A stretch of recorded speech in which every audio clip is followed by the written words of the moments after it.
I am an Oilers Glazer. Warning, there may be explicit language in today's episode. Viewer discretion is advised.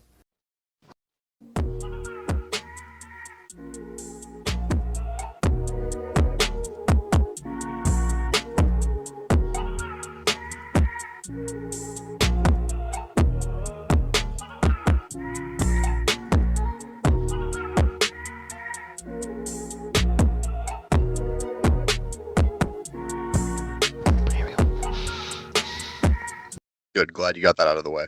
Glad you admitted that now. Finally. Pain and suffering. I'm sure Alex will talk about it a lot when I actually see him this week on the 4th. I'm going to talk about it so much. I'm going to talk about it every 5 minutes. Every single time I sink a bag in cornhole, I'm going to look at you and go, that was for Bob. There better be root beer. Yeah. There. Root beer. Yeah.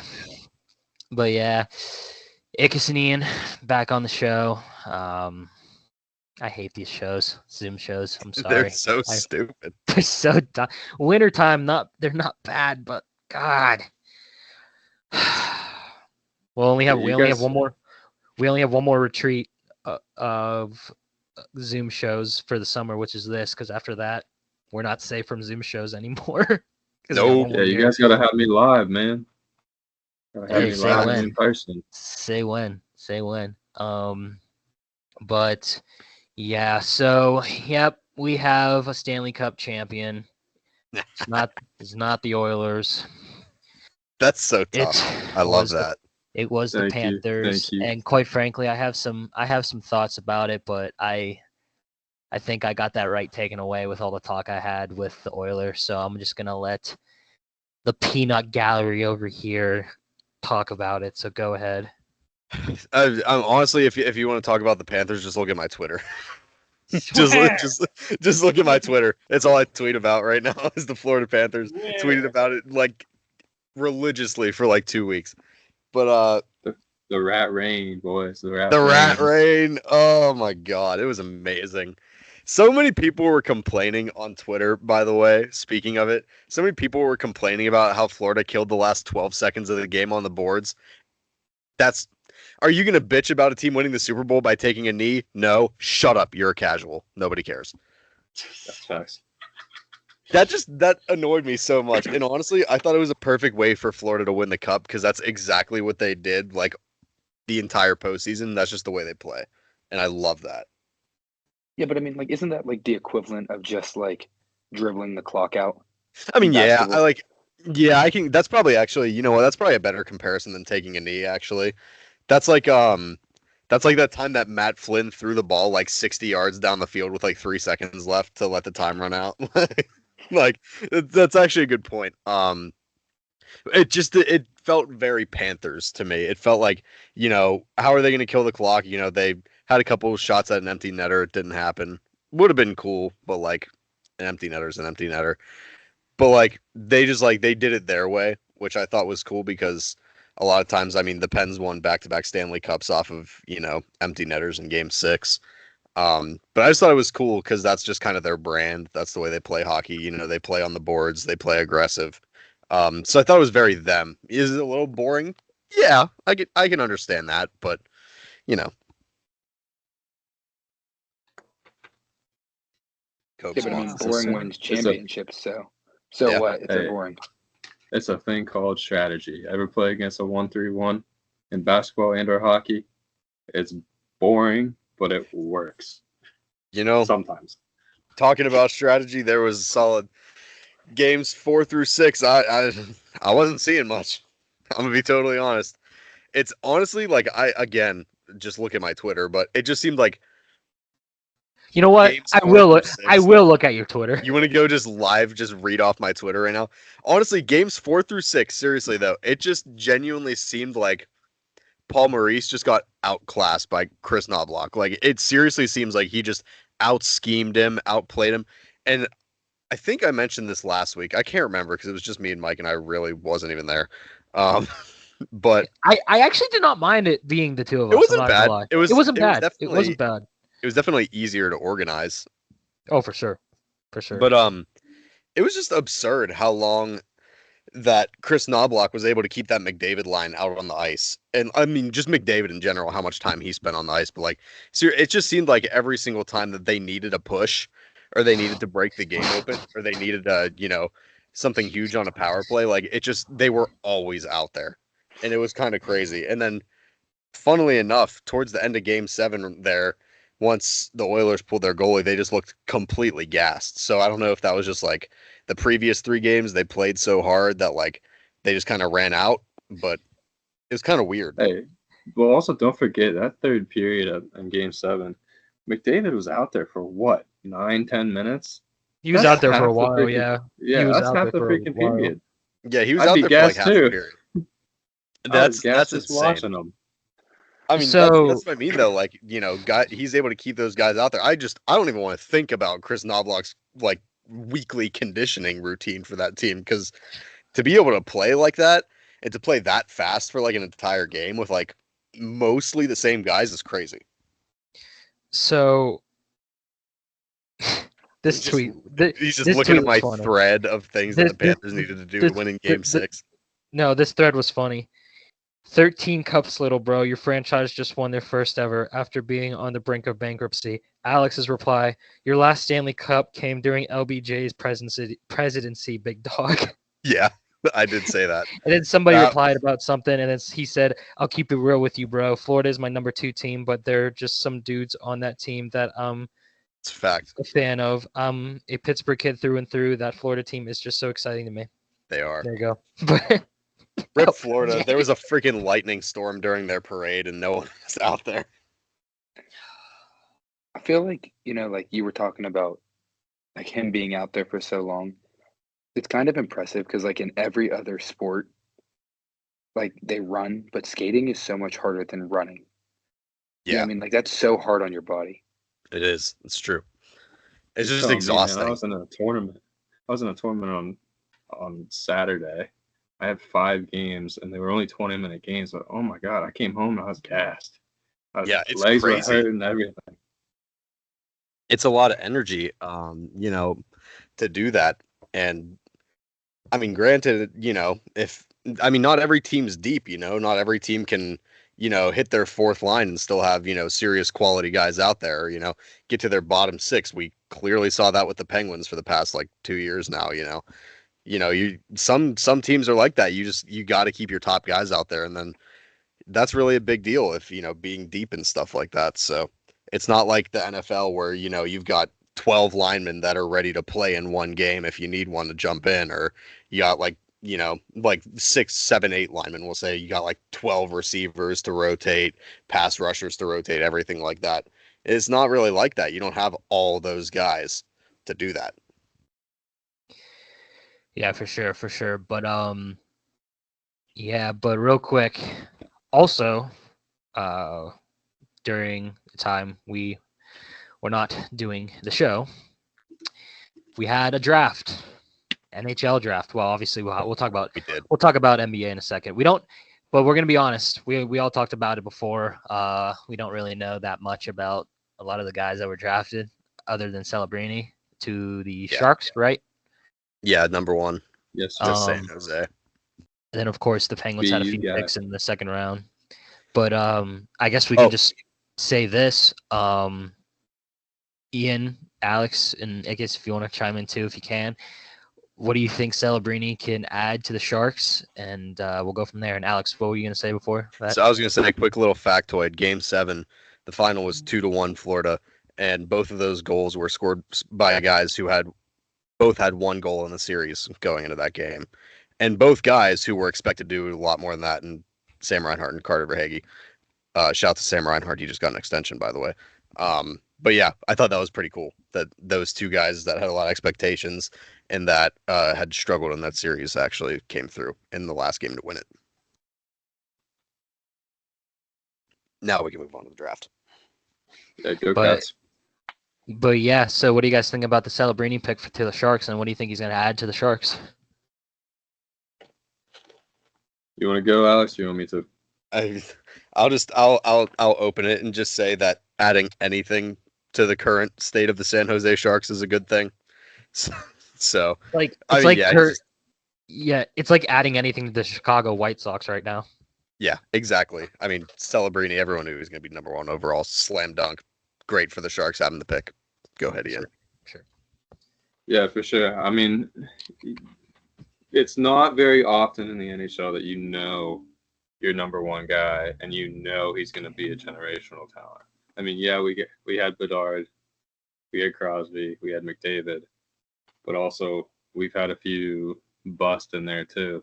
I shouldn't say they didn't make it into the NHL, but they just haven't been the best. I mean, I think Celebrini's going to get in there. I think he's going to destroy what he can. I mean, granted, he doesn't have a whole lot of help around him, and maybe that changes with free agency coming up. But also, he's got a buddy coming with him in Will Smith. Yeah, he's gonna come and he's gonna play for the Sharks. He already announced it, so he's gonna have somebody with him at least. Also, just overall, not just talking about Celebrni, but huge year for NCAA hockey in terms of the draft. Actually, the past 2 years even, you could say, you're starting to see a lot more of these guys coming out of the NCAA that are very high overall picks. I think the top 2 picks in the past 2 years now were both NCAA guys, and that hasn't happened in like a while. So that's pretty huge for the NCAA. They're starting to produce some more, you're not just getting OHL guys, you're not just getting WHL guys, you're not just getting, all that semi-pro or amateur or anything like that. Like, you're actually starting to get some college kids out here who are really starting to put up numbers and really starting to perform. Yeah, those Canadian leagues are getting a little soft. I'm gonna say it. Yeah, a lot of people American hockey. Yeah, I'm gonna say it, but yeah. And then also, it's really tough. I mentioned this on this earlier with the whole Russian thing. Everything that's happened over there, it's hard to get scouts to go over. So those Russian guys, even if they are projected to go pretty high, they can tank just because nobody's gonna go see them. So say an American player, or a Canadian player, or somebody else in Europe starts having a great year, and you have this Russian player that you can't watch, but he's blowing it up too. I don't know. He could tank a few spots. I mean, I feel like my issue with that though is like you have all this technology like in the 21st century that like you can send videos to people and like you can still scout via stats. Like think about like major league scouts. Their job is basically computerized. You know what I mean? Like Yeah, I mean, I don't know if you've ever watched like Moneyball, but like in that movie they just talk about stats. It's like all about stats in that movie, and I feel like in any sport, statistics tell a lot of the story. Do you know what I mean? So like, yeah. I mean, most of the time we just say stats on the show when we don't watch games. Yeah, exactly. exactly. That's what I'm saying. Like even the most casual fan can look at a stat and go, "Oh, he's good." You know what I mean? Yeah, and I can even attest to that. I mean, literally the very first thing I did, I was out on Saturday during the draft, but I was watching the tracker for when the Pens picked in the second round, and the first thing I did was go on YouTube and immediately got the highlight tapes for both of the guys that we drafted in the second round. I will talk about them a little bit, and I will talk about free agency acquisition a tiny bit with the Penguins. But yeah, I mean, yeah, it's exactly true. I mean, the ability to get tape out there. I mean, even over the past decade, you've heard of, guys who necessarily weren't expected to go high in a draft or get drafted at all in any sport or even get recruited into college. And all they do, they send their tape out to as many guys as they can because it's easy to do now. You can just send them your video and it's way easier now. Yeah, which by the way, I know you mentioned NCAA, but speaking of NCAA, 2 weeks.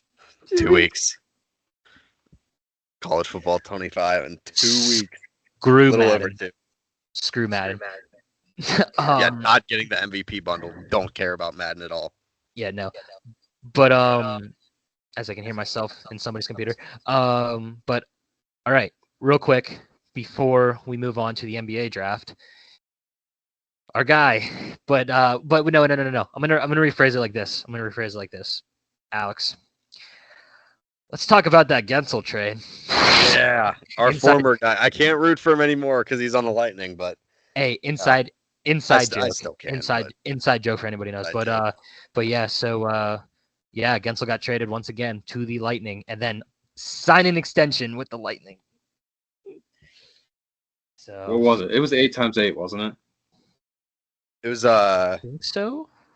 So I think it was 8 times 8. That's what he was asking, at least. Yeah, the details. He got 7 for 63, so that's 9 a year. And that before that, the Lightning acquired the rights to him for a 3rd-round pick. That was on Sunday, a 2025 3rd-rounder. So not this year, obviously, but next year. It gave Tampa an exclusive negotiating window with Guentzel ahead of the UFA market opening. So big time, huge contract. Sergachev gets traded to Utah for their inaugural season, and Stamkos gets let go as a free agent. That's what opened it up. That's what opened it up, man. That Sergachev trade. As soon as I saw that go through, I was like, "Who's going now?" Yep. And then it was Logan Thompson's gone. Yep. You got Stamkos gone. You have Chris Tanev gone. Wow, I didn't realize Tanev is gone too. Holy cow, that whole core is gone. Insane. Yeah, Tanev signed with who was it? Toronto. Yeah, he left Dallas and went to Still need a goalie Toronto. They did sign Matt Murray. Again. Did they actually? Yes, sir. They re-signed him. No, what year is it? God. Let me see. I'm trying to think of what it was. I think it was 1 year, $850K. Oh, okay, so it's a bridge deal pretty much. Pretty much. I bet they're just going to try to get him healthy and hopefully play a few games and then trade him off. Speaking of which, again, no goalies in the first round this year of the draft. Not a single one. Insane. No. Insane. There was quite a few family people getting drafted. I mean, you had Iginla, you had Koivu. I'm trying to think some other ones. Unfortunately, Tanner Howe, no relation to Gordie Howe whatsoever. Tragic. No, it's you can't be Mr. Hockey. Come on. No, absolutely not. Gosh, but yeah, so a lot of stuff going on with the draft, a lot of stuff going on with free agency. Last thing, Penn's adding a lot of size to their lineup. Trading for Kevin Hayes on draft day. He's 6'5". He's a winger. Got some size. He's probably gonna be like a 3rd or 4th line guy, more than likely anyway. Still. And then the kid they drafted, defenseman, 6'3". Finally, adding some serious size to the team. Maybe see a little bit of a play style switch here. Maybe a little more aggressive. Facts. Not sure if you saw it or not. We got rid of Riley Smith. That too. I wanted to mention that too. Yeah, he went to the Rangers, right? Went to the Rangers. That was a huge salary cap dump for us. Massive. That is great. They're taking on most of his contract, aren't they? Yeah, I think we have 25%, and it's only 1 year, so it's turns out to be 1.1 mil or something. Yeah, it's that. Nothing. So I will gladly take that. We got 2 draft picks for it. We traded for him with a 3rd-round pick, and we ended up with a 2nd and 5th. So I can't be too mad. And then I know we ended up getting, I believe, an older defender from the Bruins as well. We got nothing really crazy. Another 30-year-old guy that another veteran in the room. Yeah, right. We did also pick up, I'm going to butcher his last name, Blake Lazzotti or Lazzotti. Oh, I didn't see that one. Yeah, he's going to be another 3rd or 4th line center. He's probably going to compete with Hayes to see which one gets 3rd and which one gets 4th. But he's actually young. And I'm looking at some of the comments right now, and some of them are saying, too young, wish my beloved Pens would get some experience on the squad. So, as if we weren't the oldest team in the league last year. Like, at least we have some jokesters on the fan base. So yeah, seriously. But yeah, a lot of stuff happening in free agency, draft. Got a game 7 with the cup. You know what? I think this calls for a prayer. So everybody bow their heads. Everybody bow their heads. Dear Lord, thank you for giving us hockey. Thank you for giving us such an awesome sport where you could fight and get suspended for 2 minutes, do whatever you want, and just be so friggin' cool. In Jesus' name, amen. Please let the Penguins win 45 games next year. That too. also, in the next 5 minutes, you bum. But yeah. So okay. NBA draft. Over to the draft, I don't care about. Yeah, I mean, right, before we even I'll mute my mic. Yeah, that's what I'm saying. Before we even get into the Bronny nepotism BS that We'll happened get with the to Lakers, we will get to that. Yeah, we need to talk about how did Richie go over Sarr? I just don't understand. Alex Sarr is a generational talent. Well, but you also let's get to it because I am obviously an Atlanta Hawks fan, as everybody knows. So, first pick, Atlanta, of course, picked Zachary Rissacher, 6'8", wing out of France. In my opinion, I could see the criticism of not going with Sarr.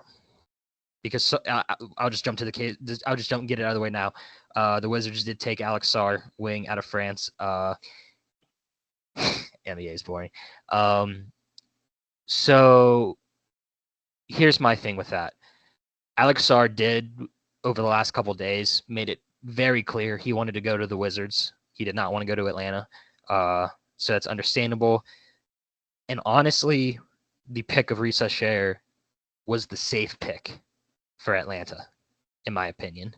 But here's the thing. I feel like a lot of people in the league are doing that. They're going with the safe pick. And you see these teams that are just filled with tall players at wing. Like the Celtics are the best example. They just won a championship. Look, they got Jason Tatum, and a lot more. Jaylen Brown. Yeah. So it gives the Hawks flexibility, in my opinion, too. They definitely need guys that can defend. I've been hammering it down on the show that they need defenders, and I think Rissacher can do that. Do I think he's going to be as good as like Wembanyama? Hell no.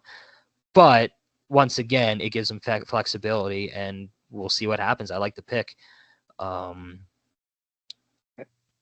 just feel like my issue with that is usually your most explosive scorers, and you can correct me if I'm wrong, but the way I see it are your wings. Your wings are going to be your guys that go out and get you 20 to 30 points a game and help you win games. And with losing Dejounte Murray, you guys just put yourself in a hole. I mean, arguably Dejounte Murray was the best player on the Hawks. So.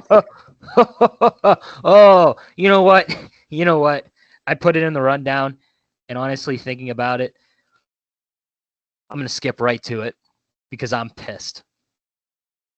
Yes, the Atlanta Hawks did trade Dejounte Murray to the New Orleans Pelicans, and in return, they got Larry Nance Jr., Dyson Daniels, a 2025 first-round pick via the Lakers, a 2027 first-round pick, least favorable of the Bucks and Pelicans. Alex, you are in, obviously, every single chat I am in. I was not happy when this went down because I think the return could have been a lot better for Dejounte Murray. Trae Young about to be sitting in the locker room every game like this. Just looking around. Yeah, I mean, I just feel like if you're gonna move one of them, you got to move Trae. The locker room has repeatedly, on multiple occasions, said that they do not like Trae Young. Everybody seems to forget that happened, but they don't like Trae. I actually didn't know that. That's very interesting. I did not know that either, honestly, as there goes my light. But here's the thing. None of them are as good as Trae Young, so suck it up, Buttercup. No, Dejounte Murray is better. Dejounte Murray is a more explosive scorer. That's just the truth. You can argue he can that. Score on three. He can score on 3 levels. Trey can shoot the 3 ball and lay up when there's not centers in his way. You can argue that, but here's the thing too. Would the trade, if they would have traded Trey Young, would they basically have gotten the same return as they did Murray? Because the Hawks screwed this trade up big time, I think, so far at least. I think if I'm being completely honest with you, Trey Young will be gone in a couple weeks anyway. So what does it matter? They're not going to trade Trey Young. I think after trading they're Murray. completely rebuilding. They should at this point. They should, but I don't think they will because it was either one or the other. Because you know who has blatantly said that they have interest in him is the Lakers, and the Lakers have more to give up than anybody else. And that's just the truth. When you're a big money team, you can give up as many people as you want to get whoever you want. Yeah, and LeBron's going to take his salary hit, and he already said that. The big four: LeBron, Anthony Davis, Trey Young, and Bronny Jr. He's a okay. The sports media is dying, right? Like the fact that Stephen A had a whole segment on his show about nicknames that Bronny should have for his dad. I hate that. First of all, hold on. Like you can cut this out if you want. Yeah, I'm cutting that. I swear to God. We'll get to Bronny in a minute, but I'm mad. But hold on. The NBA and ESPN during the finals was treating like Stephen A. Smith arriving to the arena was a big deal. Who gives a Is Stephen A. really still that popular? Don't get me wrong. I like Stephen A. occasionally, but like, it's great for me too, by the way. The only sports show that I'll actually watch now is Pat McAfee's podcast. That's so valid. Because at least he has good takes, and he's funny, and you're never like, oh wow, I'm annoyed by this guy. He's just a funny dude. So the two shows I will watch. I watch the Pat McAfee show, and I watch First Things First. I genuinely think the guys on First Things First probably have some of the best chemistry of any sports talk show there is. I love First Things First, but Pat McAfee is so goated. You know what else is kind of like with the NBA not we're talking about not renewing TNT's contract is that we won't get to see Kenny and Shaq. You know what I mean? Like that's a shame because those dudes actually know what they're talking about. It's like when you put dudes in the booth like Tom Brady to understand football. You're gonna get good takes from it. You put Tony Romo up there and he sounds like a moron. So, except for Speak, LaShawn McCoy played football for how long, and he does not know anything about football. He took too many hits. Yeah. Shout out Shady, Pitt guy, Pennsylvania guy from birth, but Jesus Christ, he does not know about football whatsoever. Dude, screw him. He spoiled Avengers Endgame for me, and Evan Sionzi. Love you, Evan. But real quick, TNT not renewing the rights with NBA, by the way, means that's more money for AEW. So I mean, ESPN's just gonna own every sports game ever soon. You're gonna have ESPN Plus to watch any sporting event within the next 2 years. I'm calling it. Probably. It's just ridiculous. They're gonna have a complete monopoly over all sports broadcasting. Oh, my opinion on monopoly. They have had the upper hand on people for years just with having ESPN in general. So when you have that much of a head start, it's it's like Apple and other phone companies. They just monopolize because they've had such a head start on everybody. You're not gonna catch up. True. It's kind of like Alex. It's kind of like WWE and AEW. And then in the background, Stream East is sitting there watching. Facts. But all right, I gotta run through this draft and then we'll get to Bronny. So third to the Houston Rockets, guard Reed Shepherd. 4 Spurs, Stephon Castle, guard. I'm gonna mispronounce a lot of these names, by the way.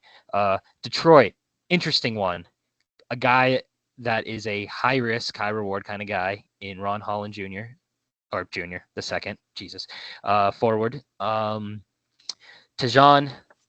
Sullivan, forward to the Hornets, and then 5 to the Trailblazers, Devon Clington, center, and in a trade with the Spurs and the Timberwolves selected Rob Dillingham, guard.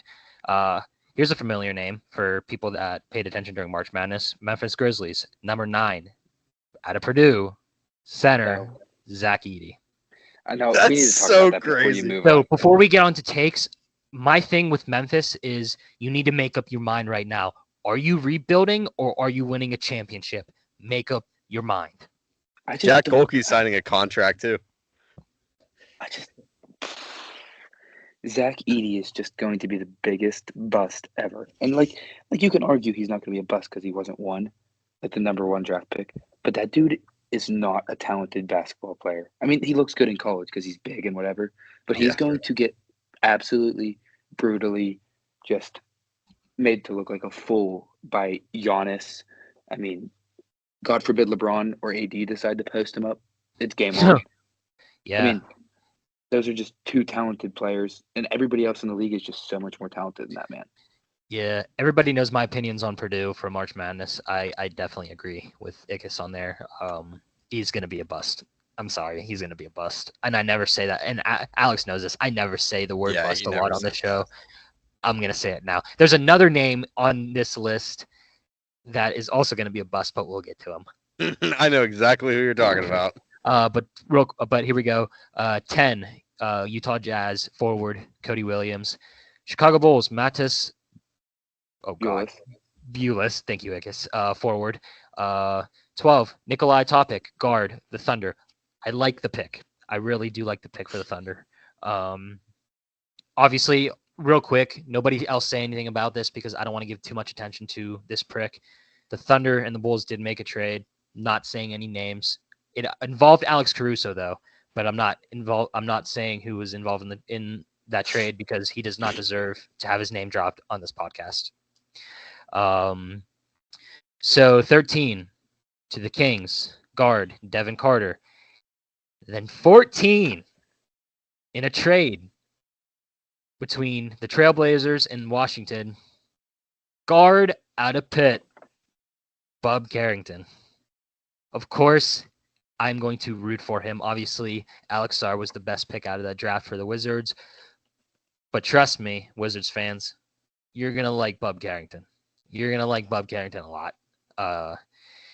And in my opinion, by the way, hot take, I think in basketball, ACC is one of the best divisions in the entire, not the best, but one of the best divisions in college basketball. Now, football, nobody gives a crap. But for basketball, you think about the teams they got in there: UNC, Duke, Pitt. Should I go to NC State? Worked hard to win the ACC tournament, but yeah. You know what else is crazy about that? Yeah, what's the up? NC State team is that somebody just signed DJ Burns. I don't know who it was, but somebody just signed him as an undrafted free agent. Which is he was a bowling ball. He just wrecked his way through everything, and nobody should have gone to the NFL. He had offers. Oh yeah, really? That's right. I remember hearing about that. He had legitimate draft interest, I think, by some teams actually. Look at him. He's like friggin' Derek Brown. The Panthers could have taken him and had 2 of the best defensive tackles in the league. Good Lord. But all right, last half of the draft. 15 to the Heat, center Cal Ware. 16 guard for the 76ers, Jared McCain. The pick at number 17 that nobody is talking about because of Bronny, guard Dalton Connect to the Lakers. I like the pick, but nobody's talking about him because of Bronny. Connect is that's not a bad pick at all. And you got to think, like, what is the one thing that the Lakers like? I'm a Bulls fan, so like the trade that we made is stupid. I'm sorry because we lack defense. You know what I mean? And like lacking defense, we just traded for a guy that won't play defense. But like the one thing the Lakers lack is 3-point shooting. And who shoots at a better clip in college basketball than Dalton Connect? I mean, you were able to space the floor and not have to depend on D'Angelo Russell shooting so much. Mm-hmm. Yeah. And I will say LeBron did actually want Dalton Connect, and he did talk about Dalton Connect. So at least LeBron is talking about Dalton Connect. But Alex, but Alex, would you like to take a guess of what number Dalton Connect is going to wear? I don't even know what number he wore in college, so I know. Go ahead, Ickes. Number 4.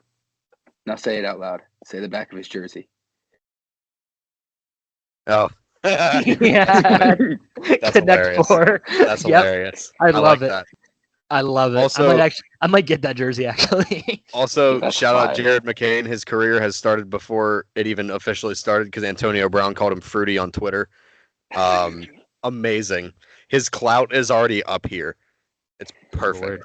Good Lord. All right, moving on. That man needs his Twitter taken away. I agree. I love it.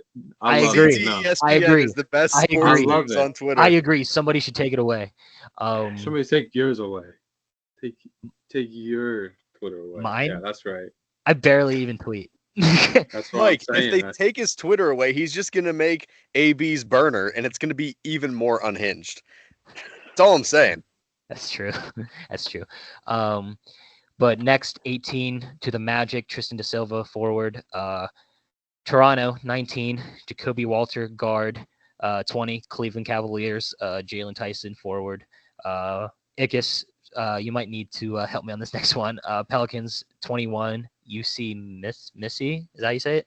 Yeah, I think that's right. Something like that, center. Close enough. Next, a trade between the Suns and the Nuggets. Darren Holmes II. He's also a forward and a center. The Bucks, 23, take AJ Johnson, guard. Not a bad pick. Like it. The Knicks, another trade with the Wizards. 24, Kayshawn George, forward. Were you going to say something? Yeah, I kind of like that Holmes pick just because there's not a lot of dudes that can play a forward and a center. In the NBA, you're kind of, even though it's turning into a positionless game, there's not a lot of guys that can guard both. And I think that's a big pick for them just because, a guy that can guard AD and Giannis is definitely valuable. Right. At 25, the Knicks, Paycom. I can't read my own handwriting. That forward. In a trade. There's a lot of trades in this draft, actually. Wizards and the Thunder trade. And that pick at 26 is Dylan Jones, guard. Timberwolves, 27, Terrence Sharman Jr., forward. Then next, another trade between with the trade between Phoenix when they took Holmes. Phoenix took at 28, guard Ryan Dunn. Then next pick at 29, I believe it's Utah, my own handwriting. Guard Isaiah Collier, and then 30, Boston Baylor Sherman, guard. Yeah, pretty good first round, in my opinion. We'll see how Race Share does. And of course, we will see how Alex R does. I'm going to double check real quick if the 29th pick was the Jazz. I believe I'm right. But Ickes, what did you think about the draft overall?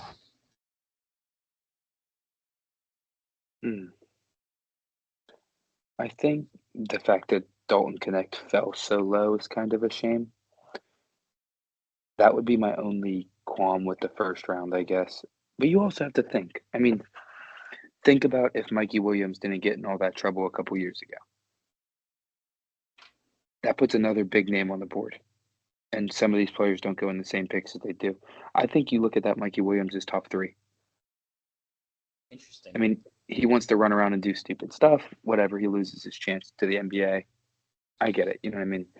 Mm-hmm. And, Lonzo's brother did the same thing right before he was supposed to get picked. And, it actually saved a bunch of teams. Watch that dude play basketball. He can't shoot a shot to save his life. He's just a bully in the paint. And that doesn't do anything in the NBA. Everybody's a bully in the paint.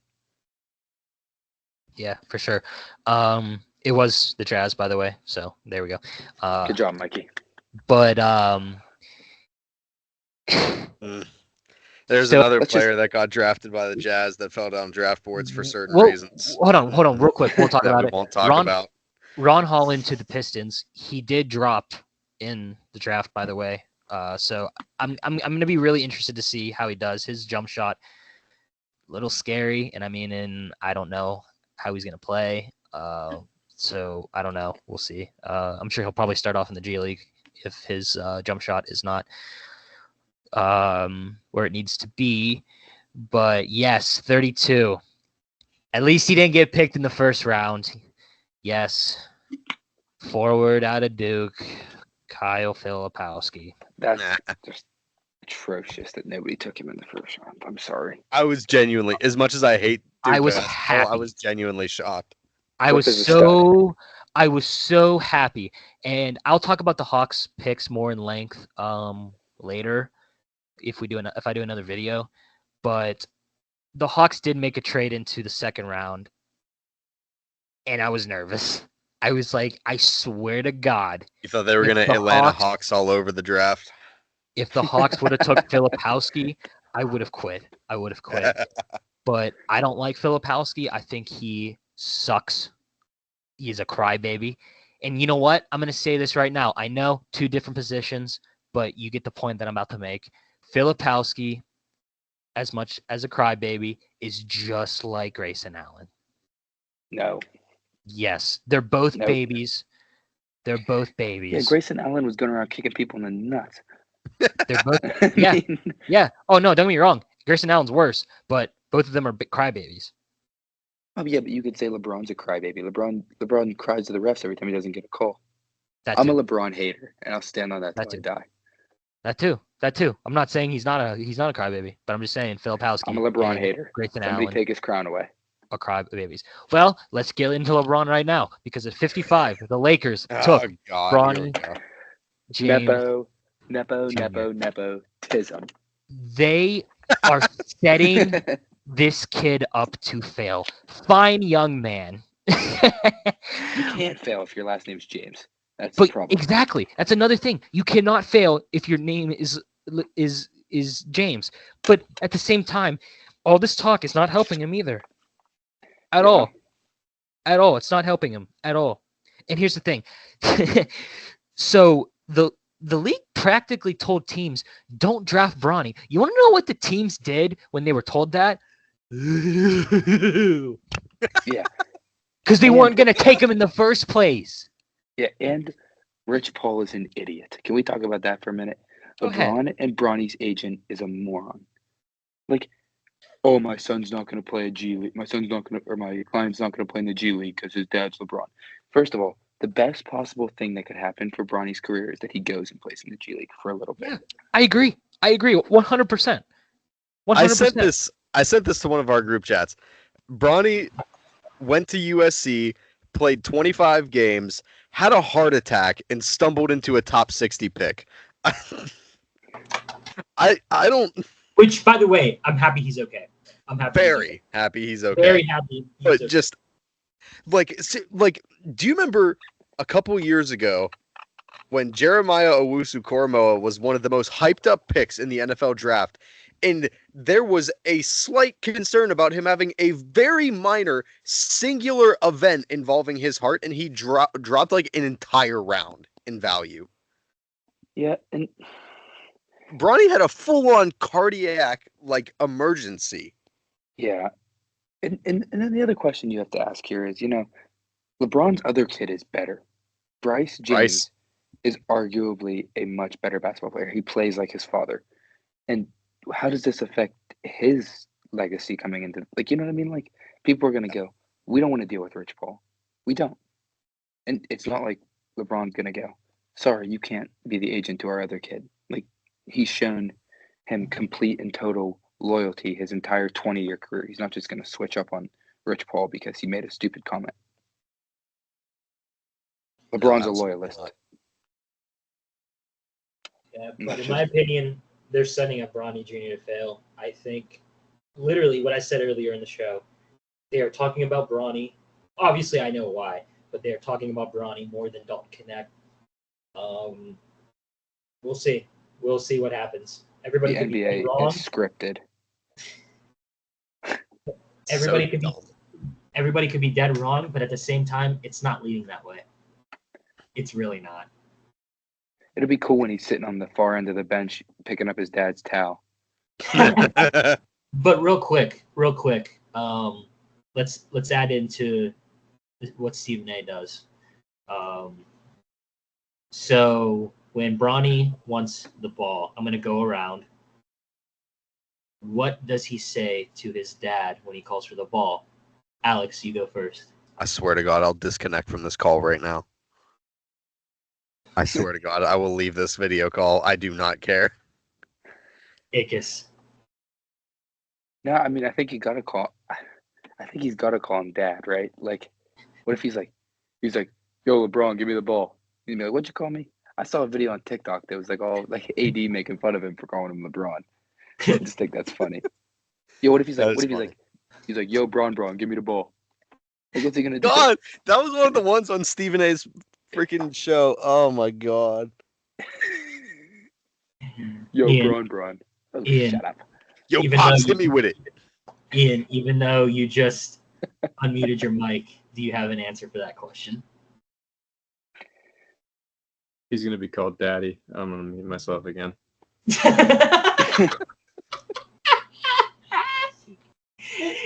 That answer, if Alex was drinking his water right now, would prompt him to spit out his water. Yeah, I would have spit my water out on that one for sure. He's very easy. See, there is an elite list of people that have made Alex either choke or spit out his water. Myself, Joe, Bailey, she goes to our school. They're in Going for Gold. Our friend Megan, and then our friend Emma? Did Emma get it? Probably. Emma probably did. Probably Joe everybody. Oh, Joe more than. I mean, it was on the vlog. We played that game. Yeah. But Joe gets me all the time. It's ridiculous. Yeah, facts. But yeah. So there's the draft week, draft class. Here we go. All right. We end the show with the Buccos. Oh, I forgot we had to talk about baseball. I'm gonna mute my mic too. Shut up. Wait. Go ahead.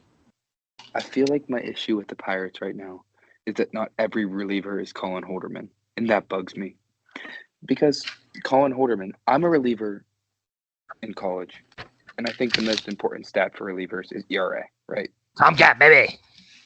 ERA is the most important stat for relievers. I don't care if you strike out everybody. I don't care if you – I think, ERA is the most important. Colin Holderman is sporting a 1.21 ERA. That's pretty unheard of in Major League Baseball. Yeah. Wow. Yeah, that's kind of crazy. In a small sample size, too, as a reliever, you only throw 1-2 innings, and he's a setup guy. Like they're meant to get to you in short innings. That's why you don't throw, you start. And the same reason why I think they should move Bailey Falter to the bullpen, because Bailey. Not yet. Right? Not yet. But here's why I'm going to tell you that. And if I'm Derek Shelton and I'm looking at my lineup, right? Every other time that I have a starting pitcher out there, the offense seems to produce. And every time Bailey Falter's out there, the offense just goes. And he just shit a brick. He's had quality starts this year, at least. In my opinion. No, it's not Bailey Falter's fault. Oh yeah, no, yeah, I agree. But hey, real quick, Alex, you might want to look up for this. Derek Shelton, look at his lineup. Yeah, pretty much. Yeah, I mean that's so real. It's just like, and at what point is one of the only people being considered for the All-Star game your 37-year-old veteran who came back as a courtesy to the rest of the fans? Like, I love Andrew more than I'm probably going to love my firstborn child. Like, I don't understand that. How do you just go, yeah, our 37-year-old's hitting 240. He's going to the All-Star game. Hey, real quick. For the Pirates, at least, in my opinion, 3 guys that will be on the team. One of the guys is maybe we'll get in if somebody can't. And I mean like injury-wise or they played or whatever. McCutchen, Paul Skeens, fan voting, he's going to get in. And Brian Reynolds. That's it. Skeens fanning. But you gotta argue Skeens hasn't thrown enough games. I mean, inning-wise, he hasn't thrown enough games to make the cutoff. But if Skeens is doing this as a 2-year veteran, Skeens is the starting pitcher on the All-Star game. Mm-hmm. Skeens starts the game for the NL, and that's just. I'm fine with that. But you know what I'm saying, like. Yeah, no, I know what you mean. Looking at it from an outside perspective. Because he's a rookie, that everybody's gonna go, oh, he's just getting lucky. People haven't seen him enough times. Dude, he's throwing 103, 104 miles anyways. You couldn't touch him if you had a bat the size of a tank. It didn't matter. Speaking of rookies, how long are rookie deals in the MLB? 5 They're years long. arbitration. It's 5 Yeah, years so- until arbitration ends. 5 years. All right, so like what? 4 more years until he's a Yankee. Yeah. I don't know, Yeah. dude. I think Yeah. Skeen's kind of. I think if you can build around, and what I think that they are trying to do based on the draft picks we've had, like, I mean, you bring Nick Gonzalez up, you still have Tamar Johnson sitting in the minors, who is just chomping at the bit to get an opportunity to play Major League Baseball. And if you think he's sitting down there just absolutely kicking the ball around, he's not. He wants to play Pirate baseball. Oh, 100%. Yeah, but here's another thing too with that. His numbers aren't really ready yet.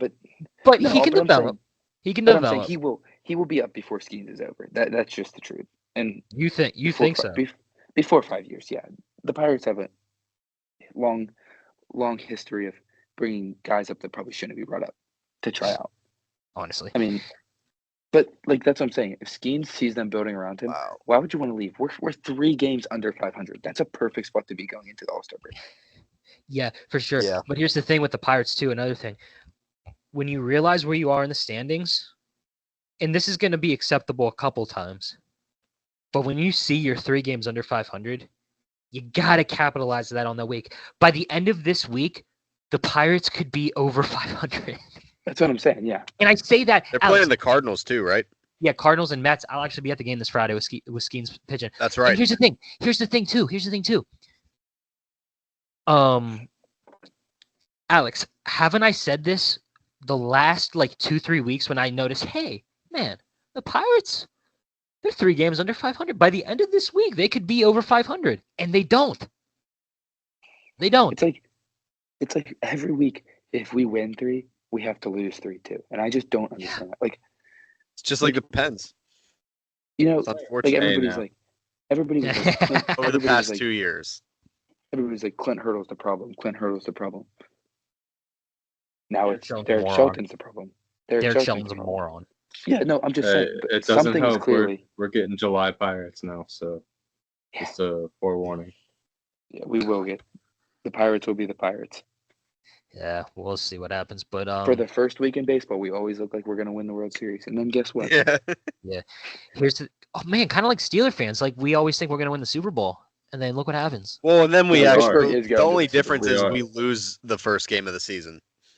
Well, here's the thing. Here's By a another lot. thing. The Steelers will actually make the Blasted playoffs, by the even though the Steelers will lose the first game in the playoffs, they'll actually make the playoffs.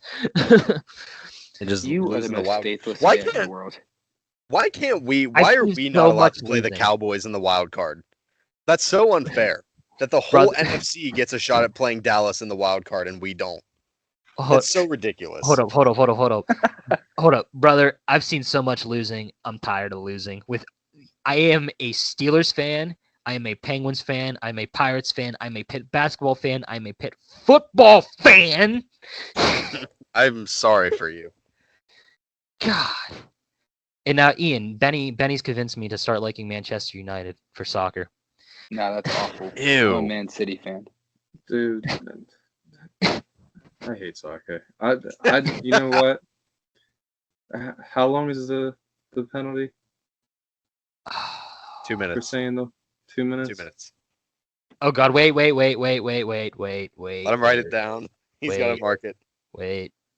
Okay, go ahead. No, I'm not gonna say it. I'm not Okay. gonna say it. I was going to say, Ian, before you say it, let me read this off. This is from Bleacher Report from 45 minutes ago. Shout out soccer. Shout out Kaylee. Shout out Jill. Shout out Bailey. Shout out to everybody on the Edinburgh women's soccer team. Yeah, shout out to whoever Good they shout are. out. What'd you say? Um, Ickes? I said shout out to whoever they are. Our friends. So this 45 minutes ago from Bleacher Report, the Warriors released a statement on Klay Thompson leaving the team. And this was towards the bottom of the statement. And I quote, Klay's legacy will live on forever, and we look forward to the day we can retire his number 11 jersey at Chase Center, where he will join a host of Warrior immortals, including those who helped shape this recent dynasty, himself included. So the Warriors are going to be retiring some jerseys pretty soon. That's pretty crazy. I mean, they're all but guaranteeing it with that statement.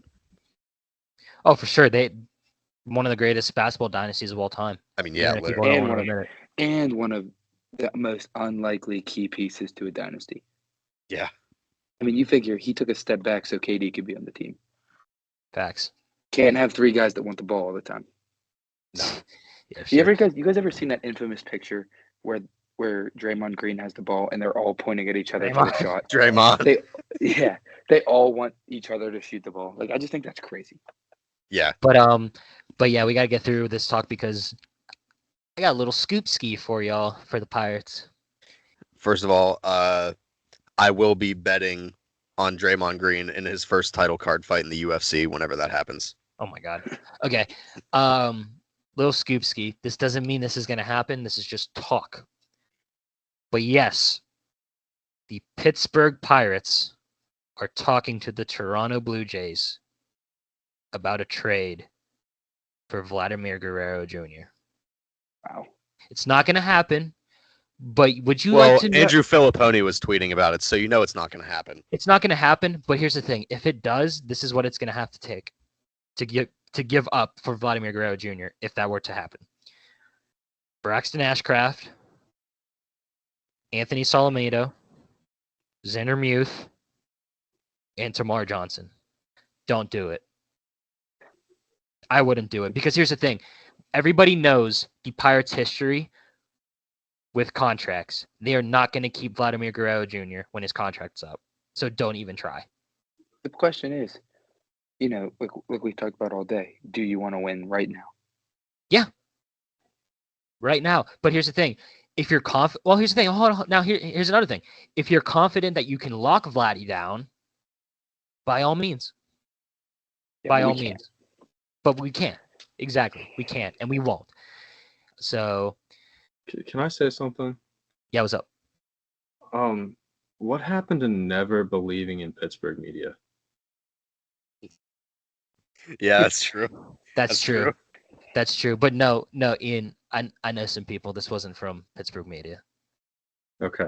Filipponi did yap about it, but I know some people. Doesn't mean it's gonna happen, but I know some people. But no, I agree. Paul Skeens did.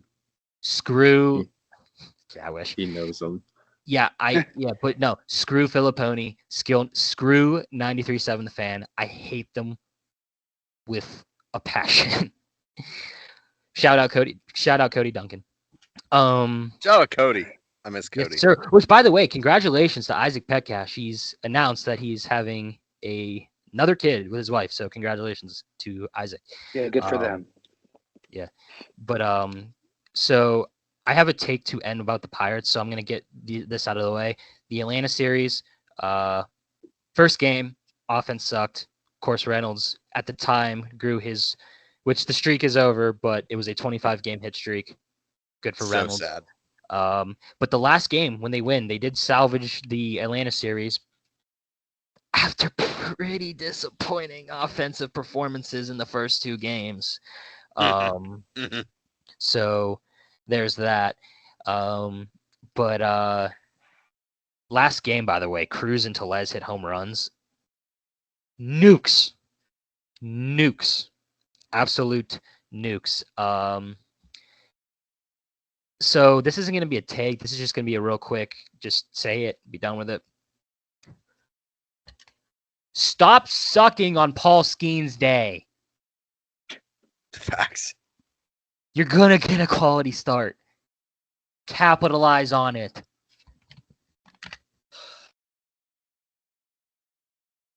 Pisses me off. But, Ickes, I'm going to get your opinion on this real quick, and then I got another take, and then we got to get run down, and then we got to get out of here. Do you think, and this is easy for me, and it's going to already be a yes, do you think the Pirates should replace Jack Sawinski with Josh Palacios right now? Yeah. Absolutely. But we were talking about Luis Robert too, so I don't know. Questions that need answers. I've hated a lot on Jack Sawinski, and he doesn't deserve a lot of the hate. All the hate also goes to Andy Haynes. But brother, you got to figure it out right now. And by the way, real quick, I did read this. Henry Davis first rehab game was like 0 for 4 with 4 strikeouts. Next day, 0 for 6 with 5 strikeouts. He is not well from that concussion yet. I think it's the concussion. I don't think he's actually, like, literally, I don't think he took that bad of a dip in hitting, striking out 5 times. But do I think Henry Davis is still the man? I don't know. He's struggling this year, so he needs to start picking it up soon, because then we're going to need to start having those conversations that we had when Cole Tucker wasn't picking it up. So there's that. And obviously Cole Tucker and Henry Davis, 2 totally different picks. One went 1-1, the other didn't. So there's that. Shout out to Cole Tucker to Dayton. My like, how old was I? Celebrity crush. Yeah, I was like what, like 8 grade years old? 6th grade, dog. I was like, no, she was still fine then. It's okay. Good Lord.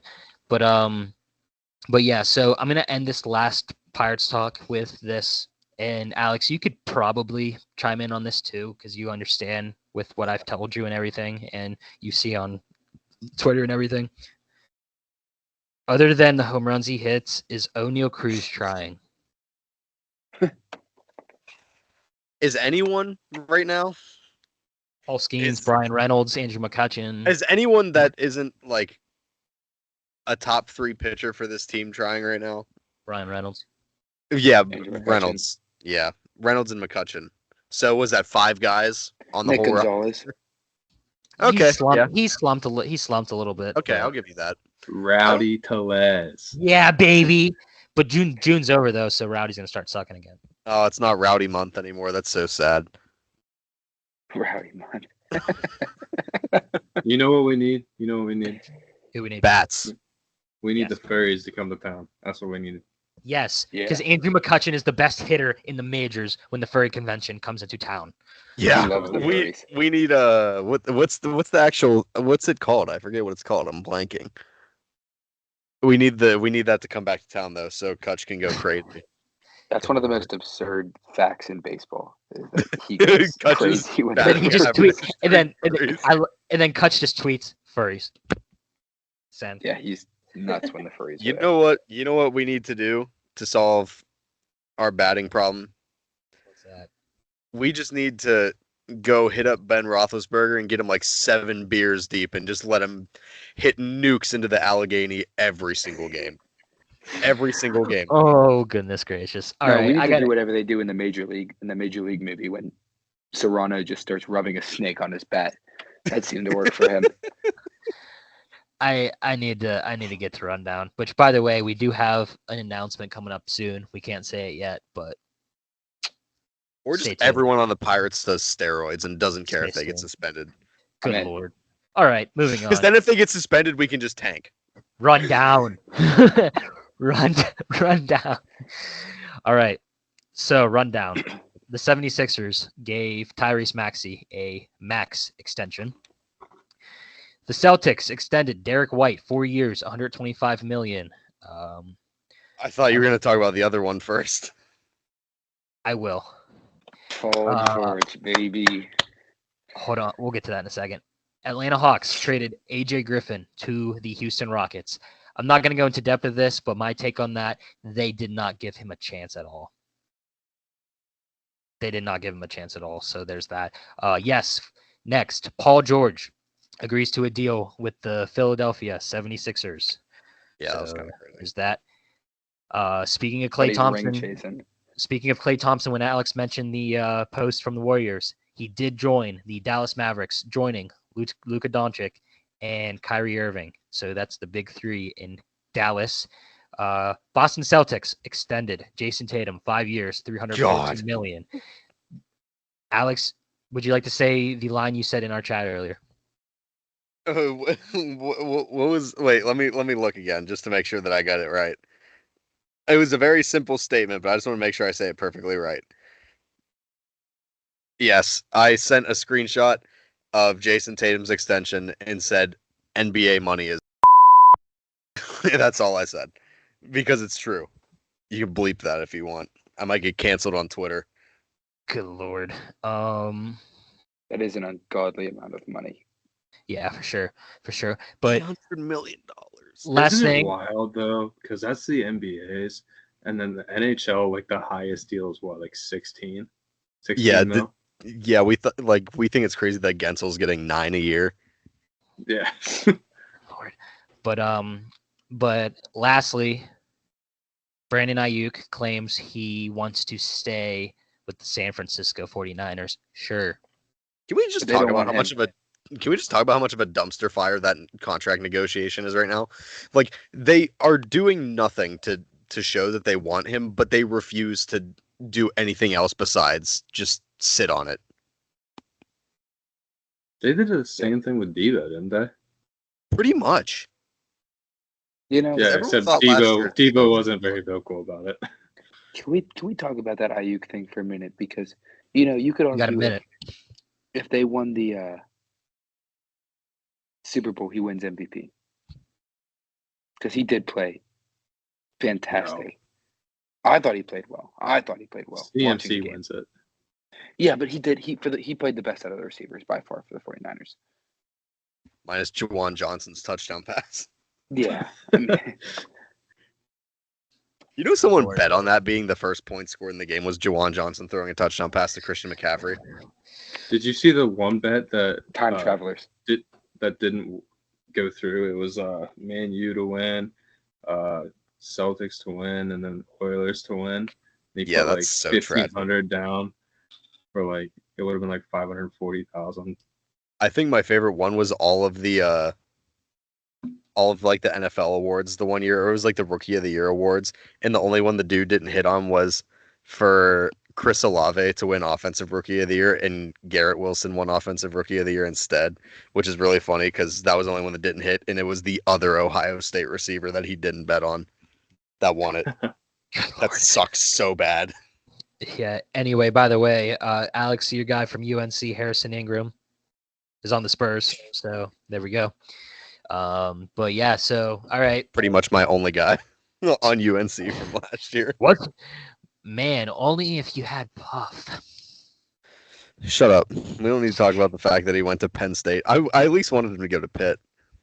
Facts, facts. But baby. Shut up. All right. Pain. So that's it.